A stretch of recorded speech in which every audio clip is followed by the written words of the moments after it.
અરવલ્લી જિલ્લાના મોડાસામાં કરોડો રૂપિયાના ખર્ચે બનેલું સબમાર્કેટ યાર્ડ તંત્રની ઉદાસીનતાનું ઉત્તમ ઉદાહરણ બની રહ્યું છે।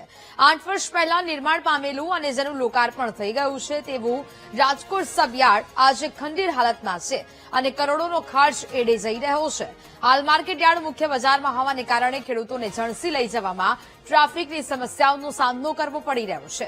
જિલ્લા કોંગ્રેસે કલેક્ટરને આવેદન આપીને આક્ષેપ કર્યો છે કે આ ખેડૂતલક્ષી સુવિધાઓનો કોઈ ઉપયોગ થઈ રહ્યો નથી અને એપીએમસી સત્તાધીશોનું કહેવું છે કે સ્થાનિક વેપારીઓની હડતાલ અને નવા વેપારીઓની અપૂરતી સંખ્યાને કારણે આ કામકાજ અટક્યું છે।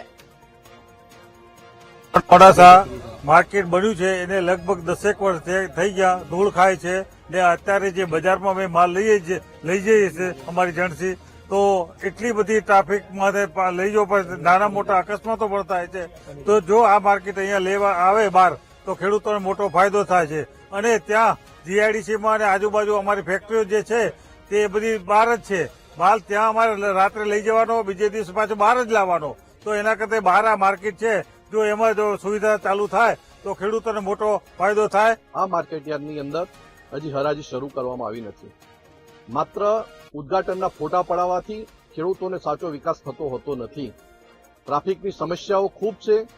આ માર્કેટ યાર્ડની અંદર તમે જુઓ તો સ્વચ્છતાના નામે પણ મીંડું છે અને જો તાત્કાલિક ધોરણે આ સબયાર્ડની અંદર હેરાજીની પ્રક્રિયા ચાલુ કરી અને ખેડૂતોને લાભ નહીં આપવામાં આવે તો કોંગ્રેસ પક્ષ દ્વારા આગામી દિવસોમાં ખેડૂતોને સાથે રાખી ઉગ્ર આંદોલન કરવામાં આવશે।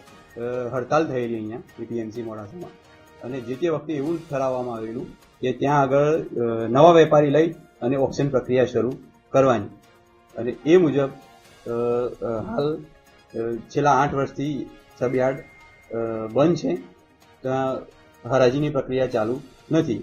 એપીએમસીના પ્રયત્નો પૂરતા પ્રમાણમાં થઈ રહ્યા છે કે ત્યાં ઓક્શન ચાલુ થાય, પરંતુ વેપારીઓની અપૂરતાના કારણે હાલ ચાલુ કરી શકતા નથી।